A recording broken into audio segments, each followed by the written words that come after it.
Hi, am I? Hi, Gautam. Good evening. Yeah, Gautam, am I audible to you? All Absolutely. right.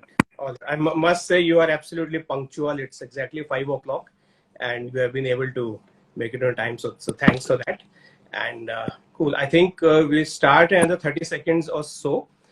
Before we start, also, you are also in Delhi, I believe, Actually, Gurgaon, yeah. in Gurgaon. So weather is almost similar. It's quite a despite from the heat these days.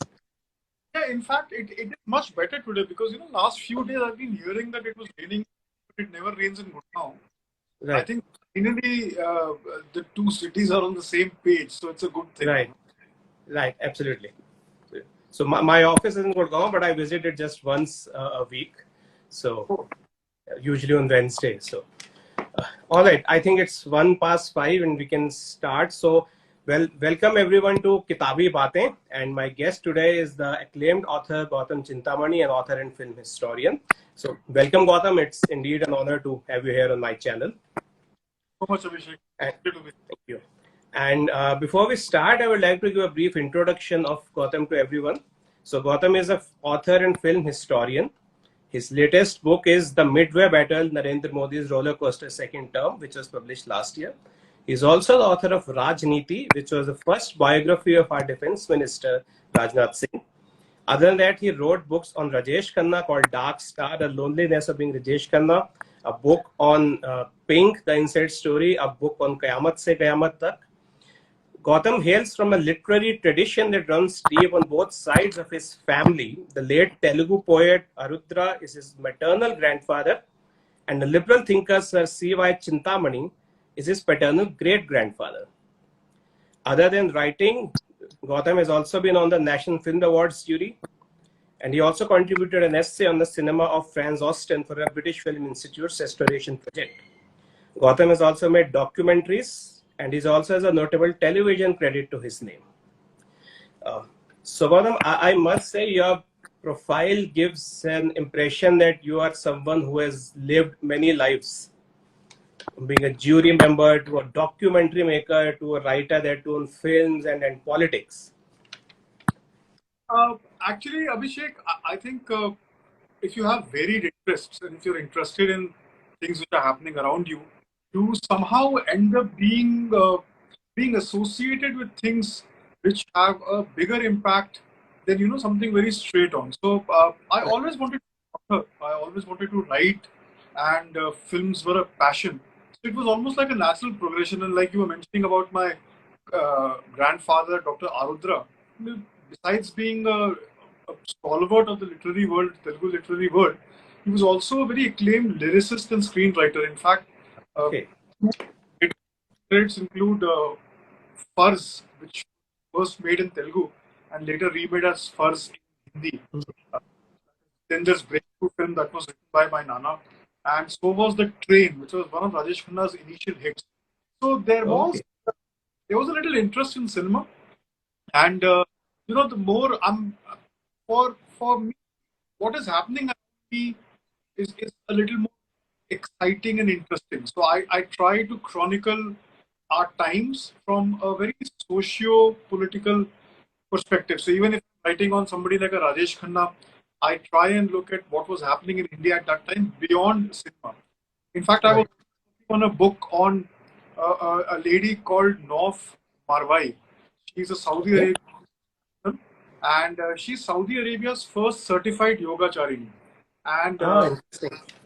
biography, uh, it stuck with publishers for various reasons because I don't know whether the time is wrong for the book or what have you, but the work is still going on. So it's not like I'm limited to films or politics per se. I'm very interested in what is happening socially.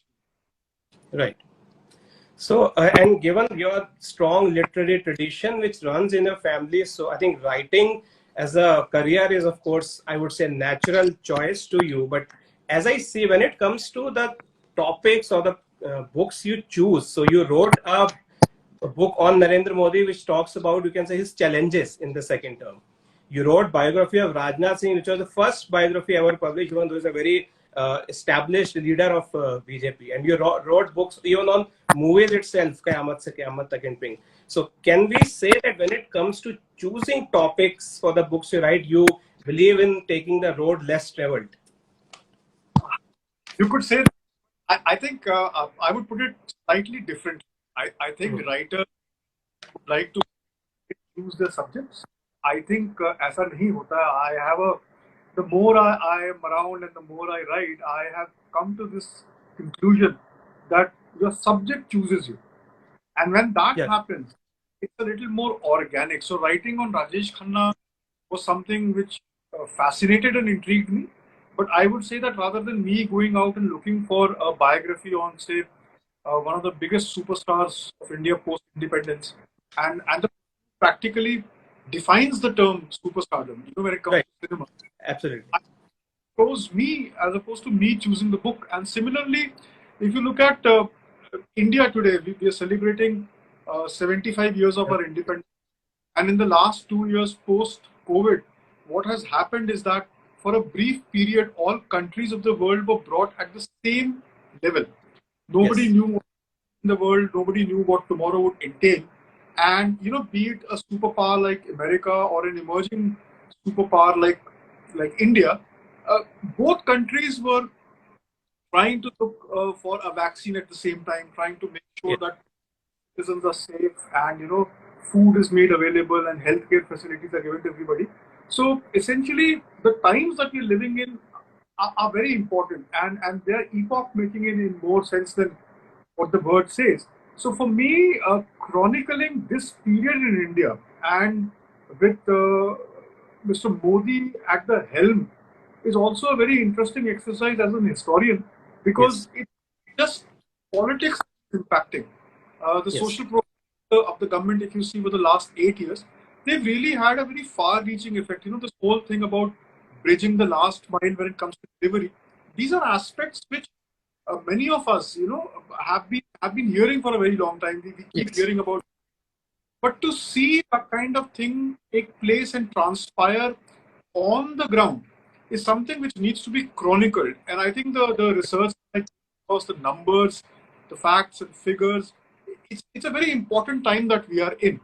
So once again, being a conscious citizen of this country, you would like to chronicle the times that you're living in. And again, I come back to the same point that it's the subject choosing me more than me choosing. Absolutely. So, and I think one of the things which I noticed in your book on PM Modi, and also as you talked about that India is in 75th year of independence. So some of the challenges you talked about, whether the farm laws and Mr. Modi faced a stiff resistance, and as far as even the CA is concerned, or even when it comes to the COVID issues, would you say that many of the challenges faced by him are actually legacy issues? Because it's a little surprising that India aspires to be a superpower, but we still have not been able to implement farm laws, which should have been done long back. And even CAA is not something which is new, but as even your book mentions, it was something which was being discussed just after independence. And whereas even many congressmen, including Pandit Nehru himself, raised concern on the treatment of minorities in other nations. So many of the challenges, would you say, are actually legacy issues, and he is facing as a challenge because there's stiff resistance. Unfortunately, there's stiff resistance to those reforms. So, Abhishek, partly what you say makes perfect sense. Mr. Modi has also, on many occasions, in fact, made it very clear that the work of government isn't continued. So, yes, in that aspect, the issues are legacy issues, and like you rightly said, many of us are not aware that in 1946, when the Constituent Assembly was formed and the debate about the concept of citizenship was being discussed, when Nehru himself, Dr. Bhimrao Ambedkar, Punjab Rao Deshmukh ji, Sardar Bhupender Singh Sahab, all these people made emphatic notes about what defines citizen. And this was the first history of man that partition was taking place and such a transfer of people was taking place. So you needed exceptional at that time, and unfortunately, the unresolved business of that time Yes. carried on wrong. So there are many things which either the media selectively talks about, or many of Yes. us, so much happening, and life is so fast, we tend to forget. Like, for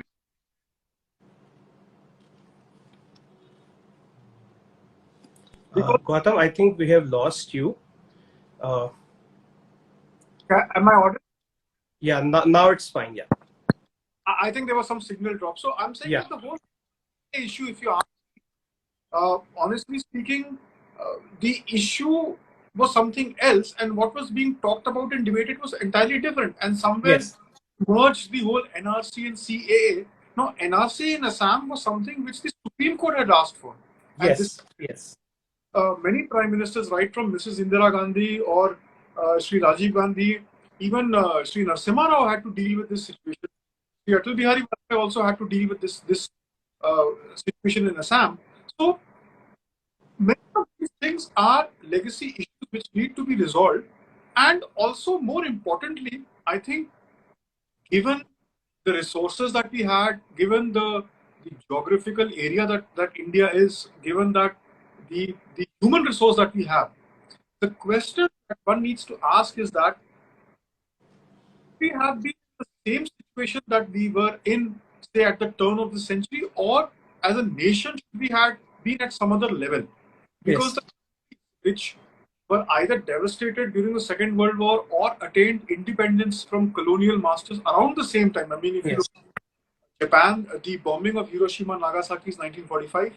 If you look at 145. the Korean War, that's 1953. If you look at Singapore, Vietnam, all these countries which often are compared to India when it comes to progress in Asia, you see that they have made great strides, or they made great strides in the same period that India did. So certain Absolutely. which need to be asked are being asked right now, and not just by the political dispensation or the government of the day. It is also the citizen which is asking a lot of questions, and Yes. perhaps Yes. time or in a very long time, there is a government which is responding to that, and that answers are being given. So I think in that aspect, a lot of transformation is taking place, and one best example, or one real small example, a quick example of this is the opening up of Jan Dhan accounts. Now, Yes. if Absolutely. Indira Gandhi nationalized the banks on the condition that accounts were not being opened of people in back and beyond areas, how come from 1960s, late 1960s up until 2014 when Jan Dhan happens, a lot of ground was never covered? True. True. Had the liberalization and the opening of the markets, how much of it did it actually trickle down to the common man? To the common man. We see from that aspect, it's not just the economic transformation, but it is also the social transformation, the upliftment, and the socio-political Absolutely. transformation of this is happening right now. And in that aspect, the ground that Mr. Modi has covered, which I speak about in Midway Battle, and I also speak about the first term in my biography of Sri Rajnath Singh, because Rajnath Sir was the Home Minister at that time. Yes. Uh, Yes. term. And a lot of that book covers what the Modi government did in its first term, but it focuses on Home Ministry. So, yeah, if you last 8, I think there is a lot of legacy problems which are being resolved, and Right. I think that across the board. Absolutely. So when it comes to, as you highlighted, several of the transformation made by the Modi government, Jan Dhan Yojana, and in fact, taking Uttar Pradesh as an example, a lot of beneficiaries were given this money to build toilets and for gas and or gas supplies and all. And these are often, as we agree, are often sidelined and are not given much importance. So therein, I would like to ask: do you think that opposition currently, and well, first of all, everyone agrees that a good opposition is required, is essential for a functioning democracy. But would you agree that opposition, irrespective of the party, seems to be more interested in criticizing the prime minister instead of giving an alternate vision for development or an alternate sensible viewpoints about what should be done about the country's problems? So, do you think that opposition role is just focused on criticizing the prime minister on every moment chance possible? I think somewhere the definition of the position is taken too much in the literal sense. by a lot of Yes. people. What tends to happen is that sometimes because you want to be contrarian, you end up taking the wrong argument because the right argument is Right.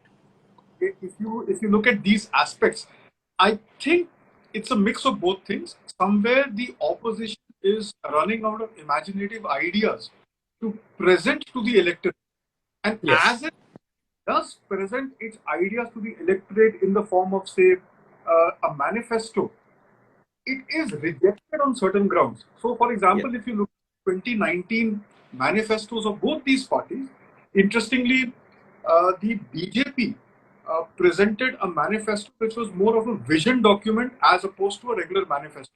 So Right. they were aware that India is going to celebrate 75 years of its independence, and they gave 75 milestones which needed to be covered, or which they believed or presented to the people that they would cover it. And Yes. also, after Abhishek, if you see the 2019 elections were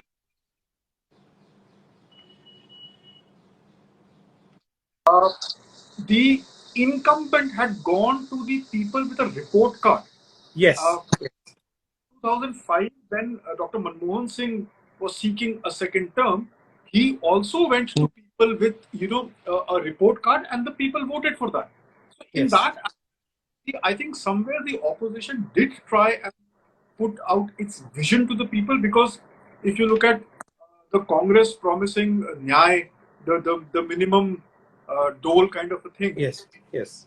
by the people. And in fact, the farm laws on which there was so much of debate, so much of attention, uh, many people who were commenting on it were doing it more of an emotional reason than the practical. Exactly. Yes. I don't want to debate anybody's perspective when they're putting forth a point, but Right. it's a document which needed to be read by a lot of people. Yes. And in the same light, if you see the Congress manifesto, the Congress had exactly promised these three transformative laws in its Yes. manifesto if it were voted to power.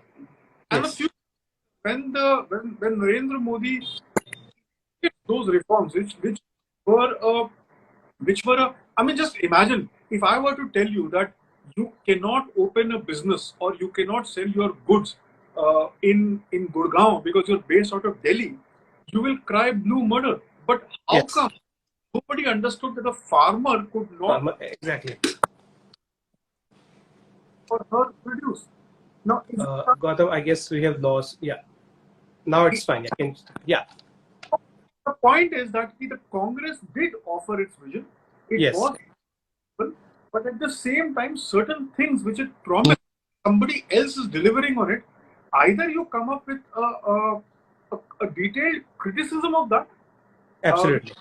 point by point account, as opposed to just painting the whole thing with a big broad brush. True. I think also, Abhishek, it's a very interesting thing that uh, what is also happening right now, or it happened in the last two general elections, is that certain things which was supposed to be a given, like for the want of a better term, and the term which is used popularly, the vote bank politics has completely ended, Yes. because Yes.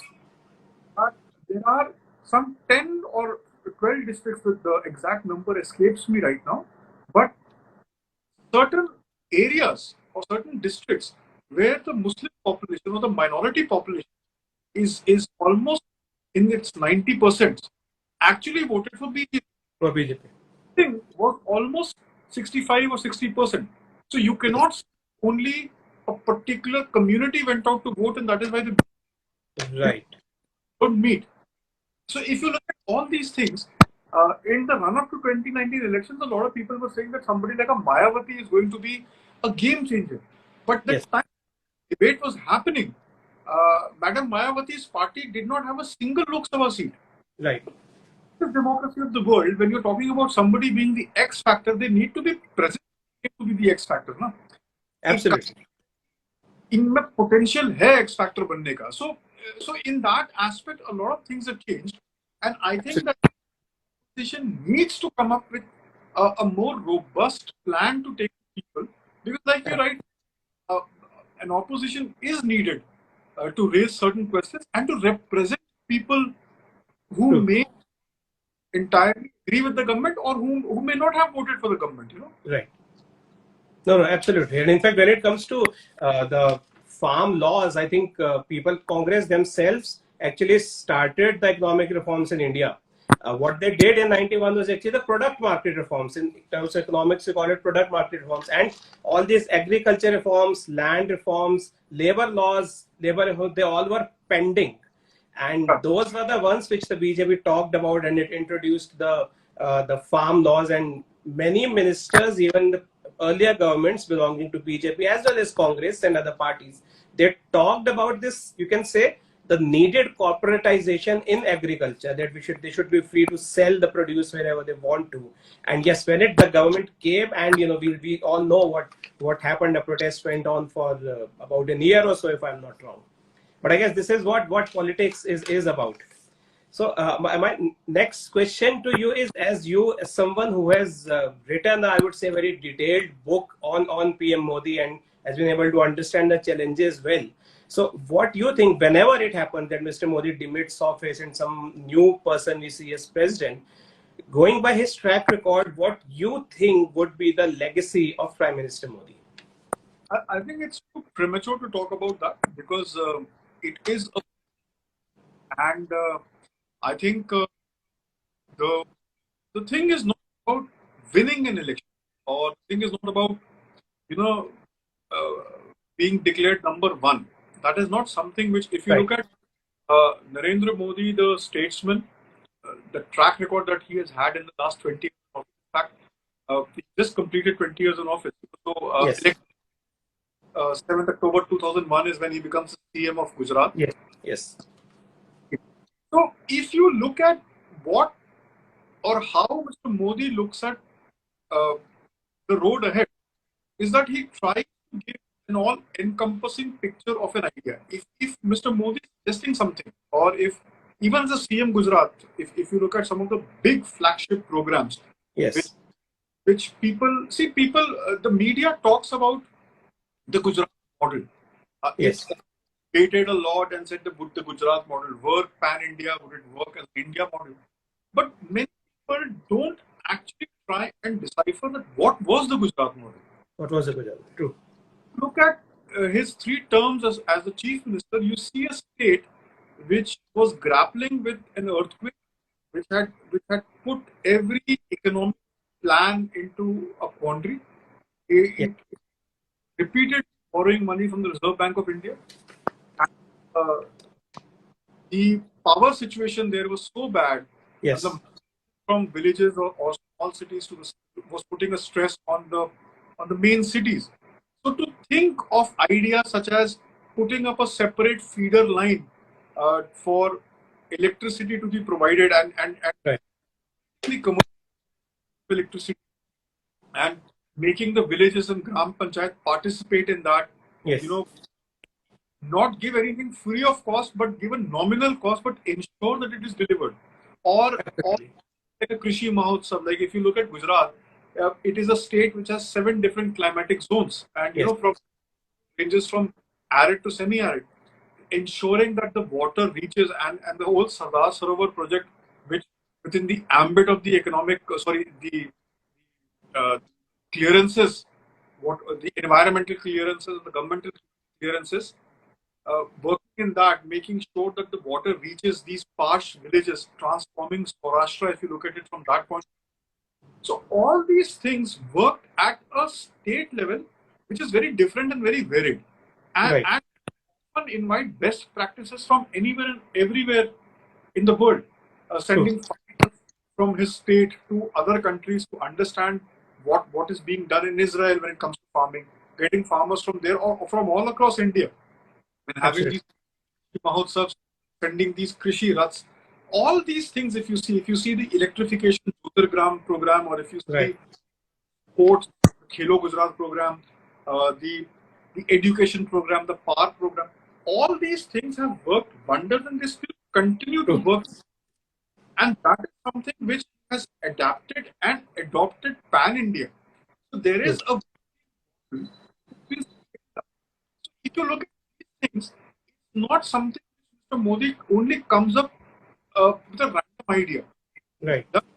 out, he has people, his team works on it. So if you look at it from that aspect, still exactly a little over the midway point of the second term. And the way I see it, I don't see his work getting over uh, as we speak, because the transformation or the transformative work which is happening is a very long drawn thing. And I think the vision that Mr. Modi keeps talking about, especially for the next 25 years, that is something, it's too premature to look at his legacy, because it is a work in progress. And the fascinating thing is that if you go to the MyGov and you see the dashboard of the work which is happening, then you know how much of it is happening on a daily basis. All you just need to read the press releases of the government and see the kind of ground which is being covered. So I think right now we are at a very critical stage in the Narendra Modi era, and I work in progress. So for me, I am looking at it at a daily basis as opposed to a term wise or a quarter wise or whatever way that you look at it. Absolutely. And I think many of his flagship schemes are actually where we can say that it is something to be looked at, observed on a very regular daily basis. So Jan Dhan Yojana, even Swachh Bharat mission, that how many villages were covered, even under the electricity, they have electrified almost every village. So I think, yes, you made a valid point that this is something which should be monitored, as you are monitoring it on almost a daily basis as to what progress is actually being done. And that was the government is also seemingly doing in terms of, when they say we have launched a scheme, so they count the actual number of beneficiaries which have actually benefited from, say, the subsidized gas, or the number of toilets that these many households have actually built a toilet, rather than, saying, okay, we spend 1,000 crores on building toilets. So I think that is a system he has, you can say, started, which brings in more accountability rather than simply saying we spend this much and that. If you look at it from that point of view, so in 2019 Lok Sabha elections, the BJP was voted, got around 23 crore votes or thereabouts. Yes. If you look at the number of beneficiaries of the central government scheme, that is also around in the same vicinity, 22.5 crore, yes. 23. So you can see a direct correlation. Now one is not saying that everybody who got a benefit from the government's program voted for the government. एक घर मिल सकता है आवास योजना के तहत, उसमें 4 लोग voting as के ना हो. So the point is that the real impact felt on the ground is actually being conveyed. But more than that, not just the beneficiaries or something which can be counted is something that is the high point of Modi years. The high point of Modi years is this mindset change. Like, for example, remember a single prime minister or any person in Indian public office speaking about teaching boys how to behave and not questioning girls.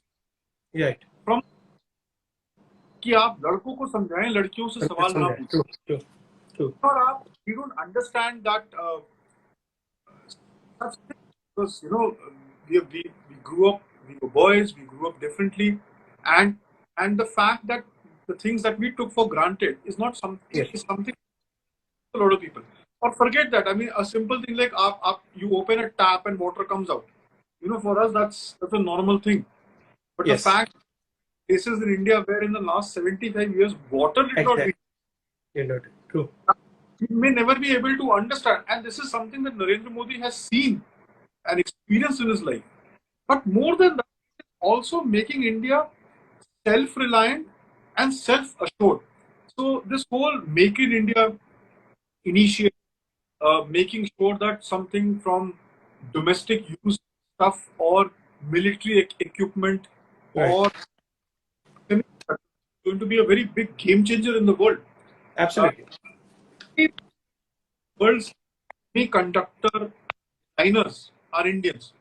Yes. And almost 20-25 of the biggest semiconductor giants in the world have research facilities in India. How come we have become a manufacturing hub when it comes to semiconductors? And it's happening right now. This government has put in money to make sure that in the next 5 years, we are a completely different we are at a completely different point. So this whole interdependence and the correlationship between military prowess and economic uh, independence is something which Mr. Modi understands very well, because he comes from a state which was a Absolutely. border state which often got bottom of the stick for a lot of things. Like, for example, if you look at Sardar Sarovar project, it is something which was initiated, envisioned by Sardar Patel in the mid 40s, and then it is something which Prime Minister Pandit Nehru uh, launched it. The fact that Panditji called dams the symbols of modern India. Yes, yes. Every state or every big state has had a hydroelectrical project. I mean, Damodar Valley tha, Bhakra Mangal hai, Nagarjun Sagar hai, Hirakud hai. But how come Sardar Sarovar could never take off? Okay. Could often, I mean, this is a state which was parched, Yes. and I'll give you a very interesting figure. In 2017, after it was inaugurated by Prime Minister Modi, the two power plants of Sardar Sarovar Dam generated around 4,000 units of electricity or thereabouts. The number is fascinating, Abhishek, because if you think about it, ये उतनी electricity है, तो आज date में in 10 days. Right. Right up, India uses around 4 billion or 40 million something the units. But 10 दिन की बिजली generate की थी सरदार सरोवर प्रोजेक्ट में. वो 60 में शुरू हुआ है और 2017 में, I mean, the work started work around 2007-8 when Mr. Modi was the CM. He went out of so that the state gets what it rightly deserves. So in that happening across India today, it's not a political thing where projects are announced for brownie points or vote bank. If you look at the entire map of India, each and every state, irrespective of which government is there in the state, has got many groundbreaking projects, infrastructure, social projects, which are actually helping the citizens there. I mean, for the first time, the connectivity to Northeast, the roadways in Northeast is something. My father was in the army. We were posted in Agartala in the 90s. Agartala is the capital of Tripura. Yeah. There, railway line, either you had to fly from Calcutta over Bangladesh, or you had to go over Assam, and the last stop I think was either Haflong or Silchar, Haflong or Lamding or some place there. And from there, you either take a bus or drive down. Yeah. And this is what I'm talking about.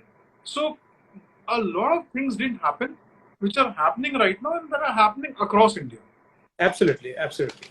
It's just that not everyone is actually, acknowledging and giving the Prime Minister the credit where it is definitely due, even if, let's say, you differ with him, maybe on ideological ground or something which you are entitled to, of course. It's absolutely okay if, say, you don't support the government or something. But these are, I think, certain issues, certain achievements of the government which should ideally never be overlooked.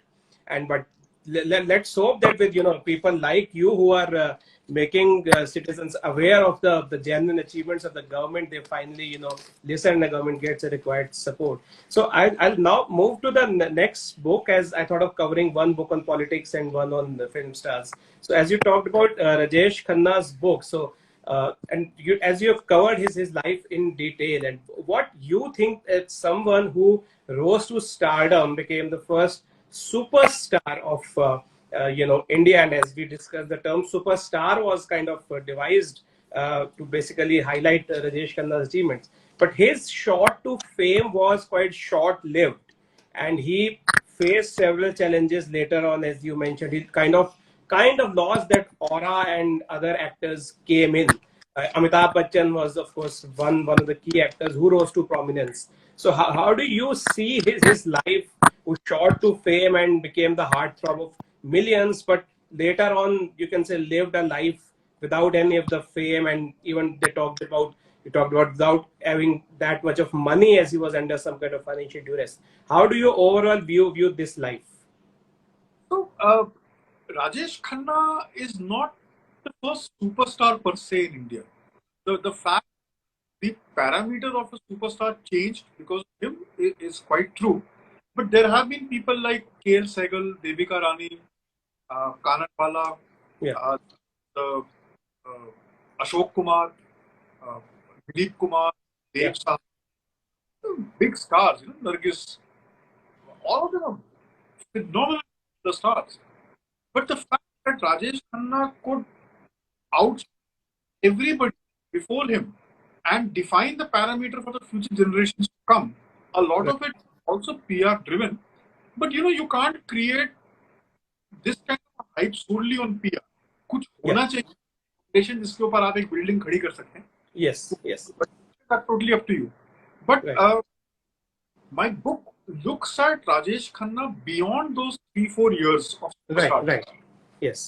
For me, it's very interesting to learn that Khanna Sahab was the highest paid male actor from 1973 up until 1985. 85. I mean, this period, 1973, 74, or let's say 76 onwards to 86, 85, 86 is the peak of Amitabh Bachchan. It's Yes. the highs that Sahab enjoyed during this phase. And agar is phase may be Khanna Sahab was the highest paid actor, gives you a lot of insight into what is reported and how the press tries to make things and put it out there. Yes.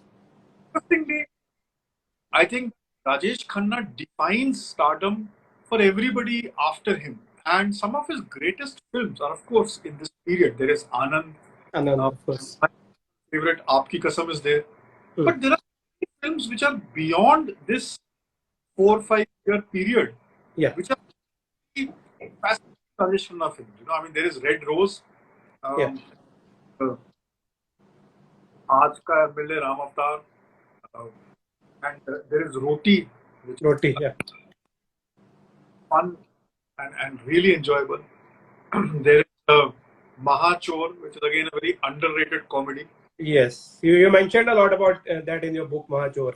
Yes. बहुत सारी चीजें हैं which you start enjoying. Like for example, this whole urban legend that a lot of these Amitabh got are actually written or at least planned with Mr. in mind, and you can see how it works in Mahachor. Now Mahachor is around 1976 Yeah. and 1978. So Right. if you see 2-3 sequences in Mahachor are exactly how they are interpreted in Dawn. No. Yeah.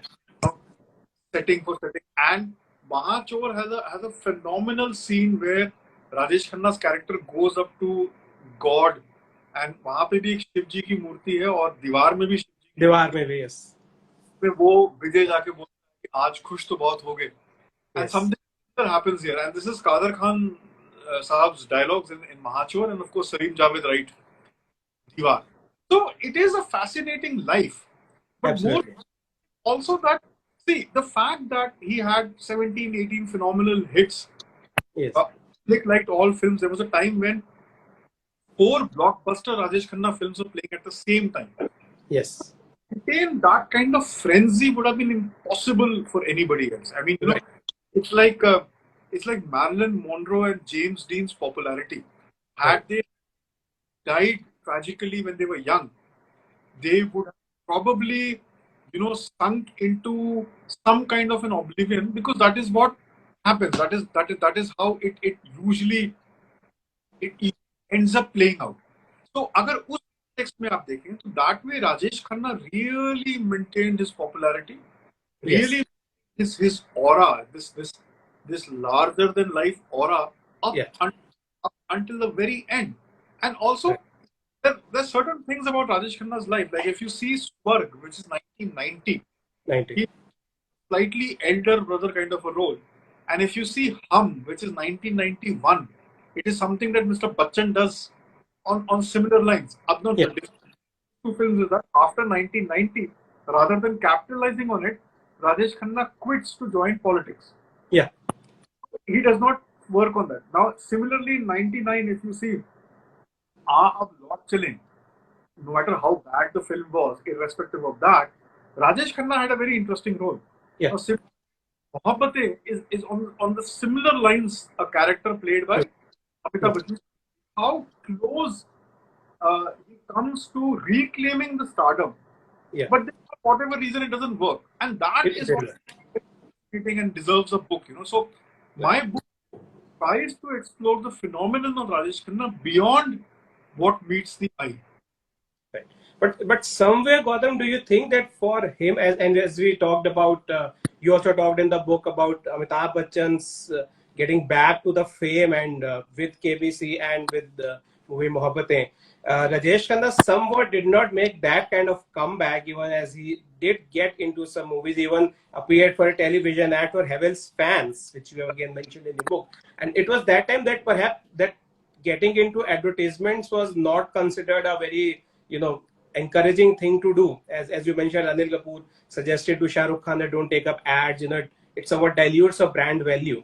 So as we may say that broadly, yeah, he did not get back into that Rajesh Khanna era again, and it was the era of Amitabh Bachchan once again, especially from the KBC and Mohabbatein onwards. It was the era of younger actors, or the Khans and everyone. So what would you attribute that to? Is it just, you can say, bad luck? As you said, there were many similarities in the movies, the scenes, but sometimes the public appreciated those movies or scenes more. Well, what would you attribute it to? Like some wrong decisions maybe on his part, or just bad luck that there were other actors and somehow people started liking them more. So also see, it's not just bad luck. Luck plays a significant role, but also I believe that you make your own luck. So Yeah. ability to capitalize on an opportunity is something which is the hallmark of a great star. You Right. may be a limited actor, but the ability to cash on something makes all the difference. Now look at Akshay Kumar. Akshay Kumar, to my mind, when he started off, was a very limited actor. Yeah. His ability to take risks, his ability to do something which a lot of people weren't doing, put him in a different category. Same thing goes for Khan. So I think somewhere these 2-3 opportunities, Khanna Sahab comes from a generation that did not believe that a star could ever fade. Right. Anything as it may, because they have seen people like Dilip Kumar, Bhagwan Dada, Raj Sahab, Dev Sahab, Manoj Kumar. But somewhere these guys didn't believe so. So that generation, Shatrughan Sinha, Vinod Khanna, including in this, because unfortunately what happens in the industry is that women are treated very badly. So certain number of years, a certain number of hits, the industry automatically starts treating women actors differently. Right. So I'm them in this argument, but Manoj Kumar, Dharamji,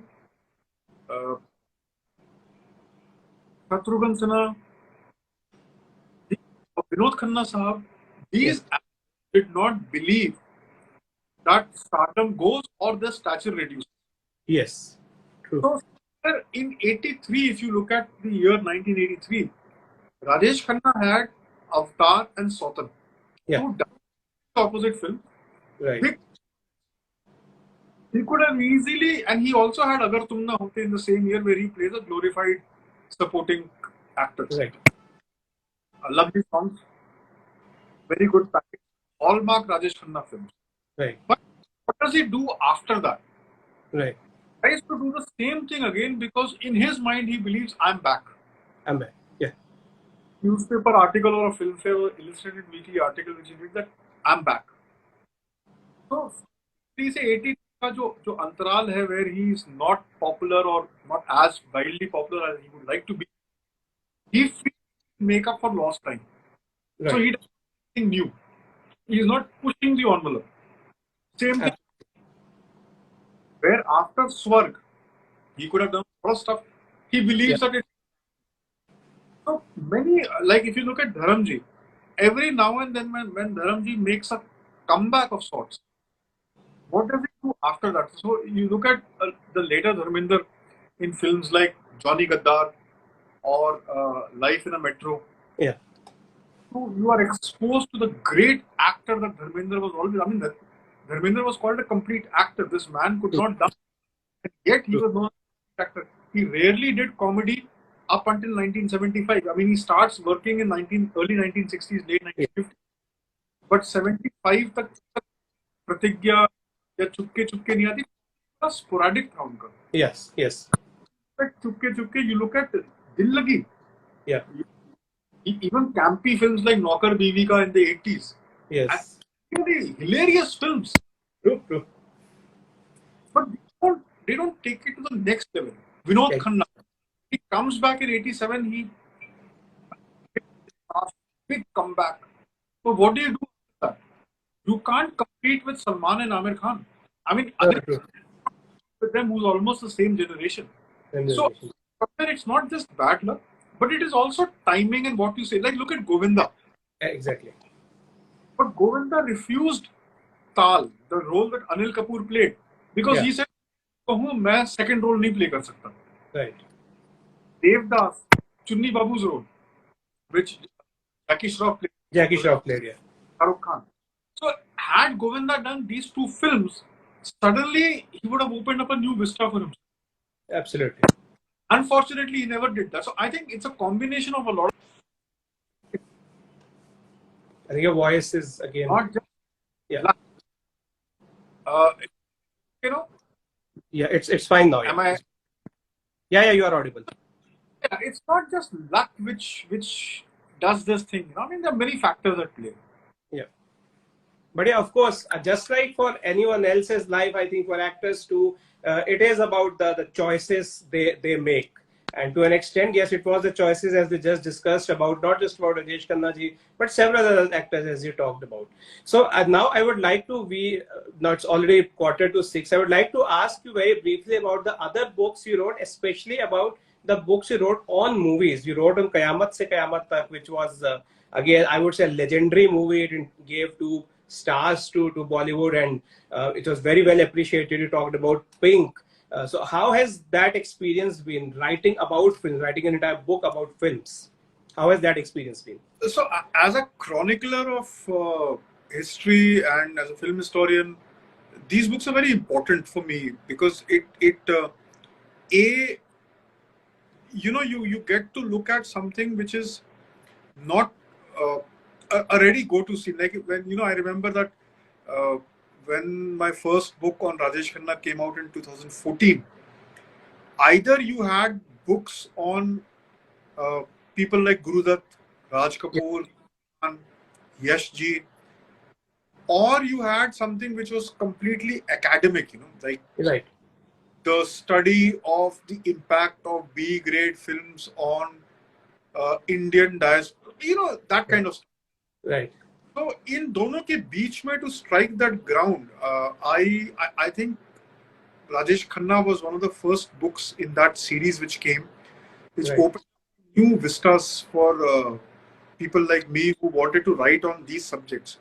And my publisher expressing interest and keenness to explore Qayamat Se Qayamat Tak the way I wanted to explore was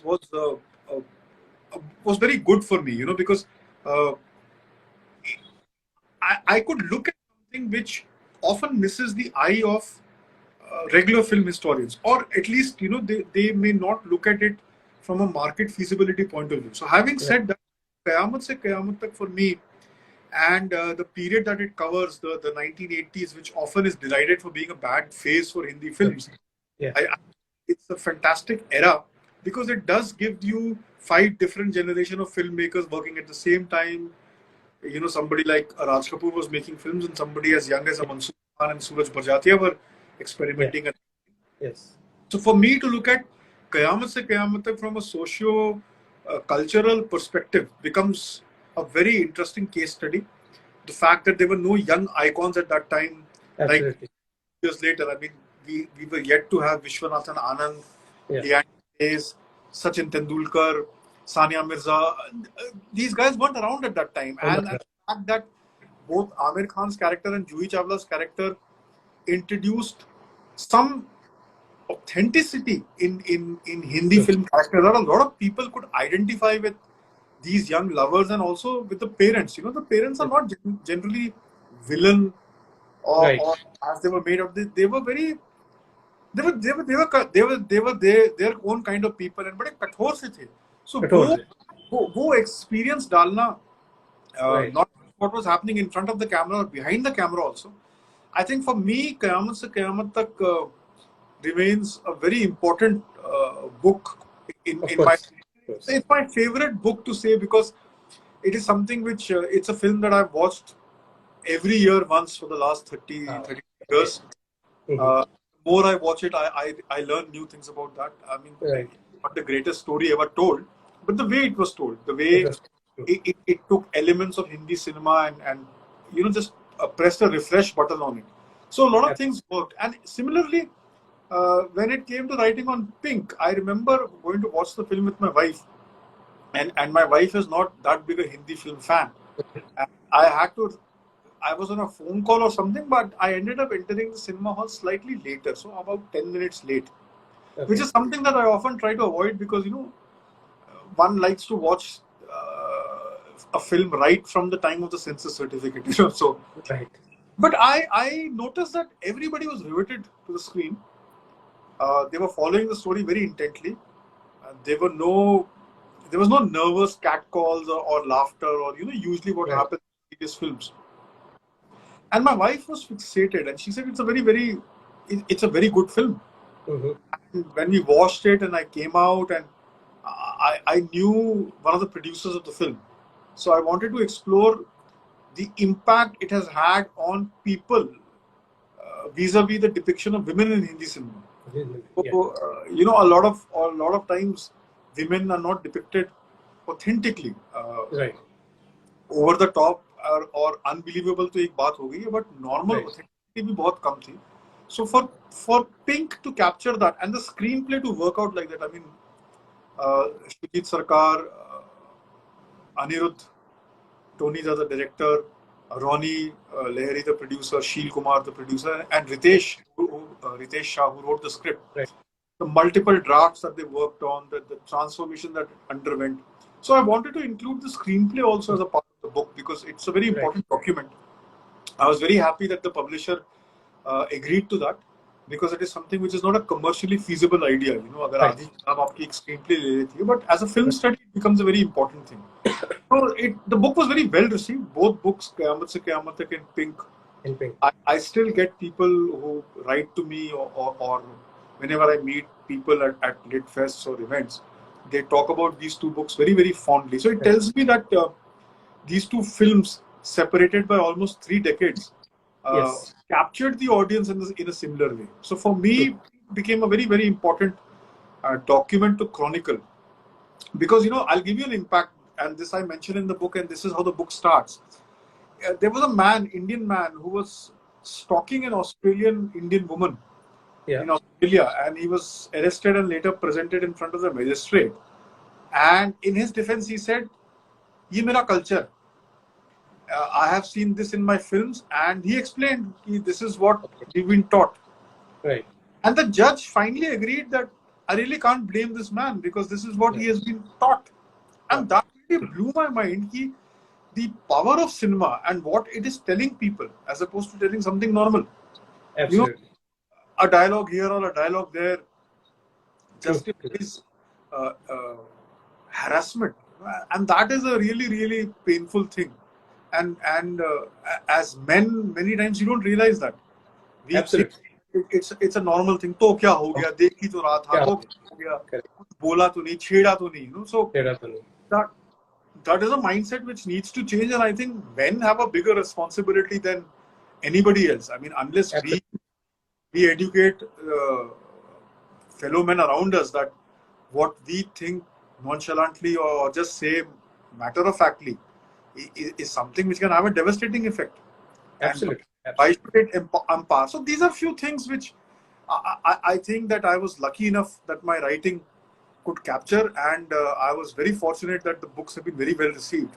So that's the ground I like to strike when it comes to writing on cinema.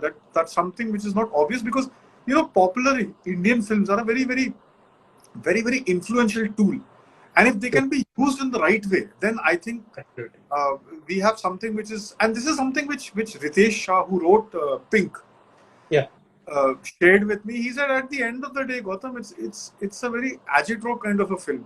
You जो दूरदर्शन के लिए आप एक messaging film बनाते हो वो है, but at the same time you have to make it interesting, entertaining, whatever the word entails in this context, so that there is a repeat value for the audience, and the ticket paying audience goes home with a message, but also feels a little, for the want of a better term here, entertained. So entertained. That's true. Yeah, that's what becomes very important for me.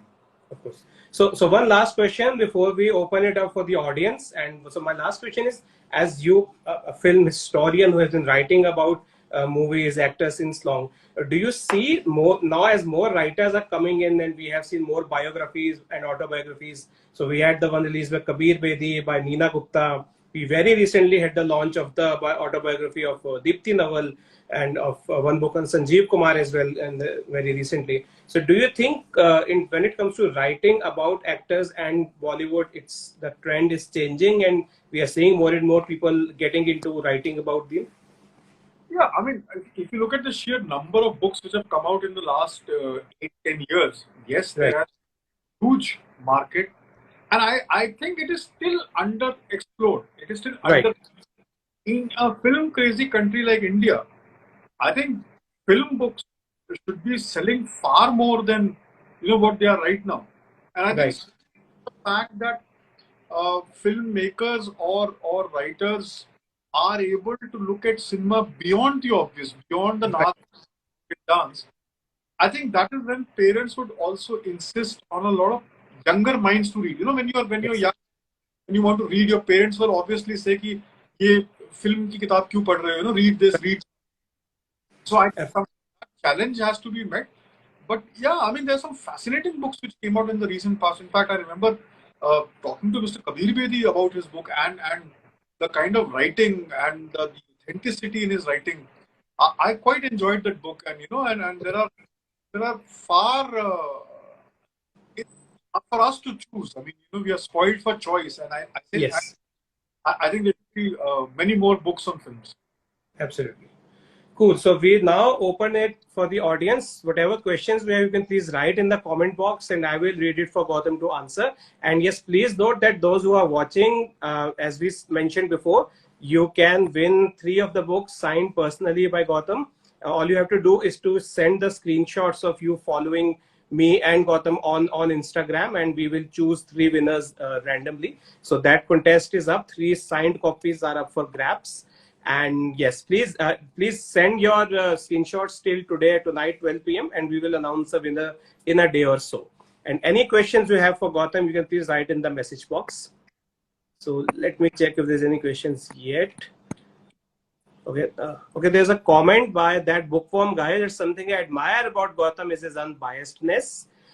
Political authors end up becoming heavily biased, but Gautam is such an exception. Something I completely agree with Gautam. Thank you. These times, and we always see extreme views on practically everything, especially when it comes to politics. Remaining unbiased is very difficult, but of course, you do that. There's another message from Amrita Bhinder. PM Modi has done a phenomenal job on the last mile delivery too. Something I guess we definitely agree, and one of the highlights of his tenure, the last mile delivery. Okay. There's another by Amrita. India move towards self-reliance by indigenous military equipment, economic robustness to make this happen. Absolutely, military and economic independence. Again, true. Let me check. Okay, any questions? We can quickly have 2-3 questions, I guess. So, any questions you have to Gautam about his books or in general, you can please put it in the message box. Yeah. So I think if the questions were to get, then Amrita. Full disclosure here, Amrita is my significant better half. So I'm going to get 2 copies. Let me say that. So so yeah, I mean, it is. I think things which are difficult at some level are also the easiest things to do. Right. Being unbiased in life can be a very difficult thing, but I think we make it difficult. Right. If we agree and if we tend to let the other people have a point of view, I think the most important thing right now not just in political discourse in India, but anywhere else, is that we find the middle ground. Absolutely, absolutely. Okay, so there's one question from A Kanika 7. How come you have been able to blend entertainment sector and reading as in time management tool for both? So I think question is about how do you manage such very diverse things to do, or diverse writings, politics, film industries, and several other things as you mentioned in your bio. So how do you create a balance between all this? I think somewhere I have been lucky that my parents, when I was younger, were very supportive when it came to reading, when it came to exploring, or generally doing your own number. So they were very supportive, and usually Fauji kids have this thing where they are allowed to be, because then you know that tomorrow you'll be responsible for something.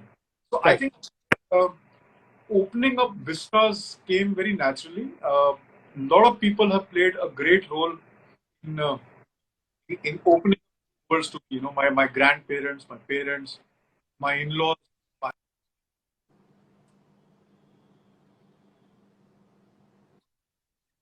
I think somewhere if you enjoy doing what you do, you manage to get time to get it done. I think it's the theory of relativity. I mean, if you enjoy writing something, there's always less time to write. Right. And enjoying it, then no matter how much time you have, you won't Right. do it. Yeah, I mean, these are few of my favorite things. The entertainment business and history. So Right. to combine these two, and also what is enjoyable for me becomes a vocation. I think Right. it becomes more fun than work. Of course. Of course.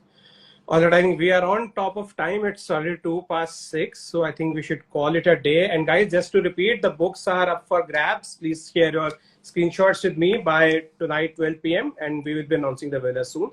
So thank you very much for all those who have joined. And Gautam, thank you so much for such entertaining and very important session. It was, I would say, very illuminating, learning so many things about politics, Mr. Modi, as well as the film industry. It was absolute pleasure talking to you. Thank you so much. The pleasure was entirely mine, and thank you for everybody who joined. I quite enjoyed this chat, and your blog and your vlog. I really was well. All the best, and this Thank you. has been. Thank you. Thanks, Abhishek. All right. Thank you. Thank you, everyone. Have a good day. Thanks, Gautam. Bye-bye.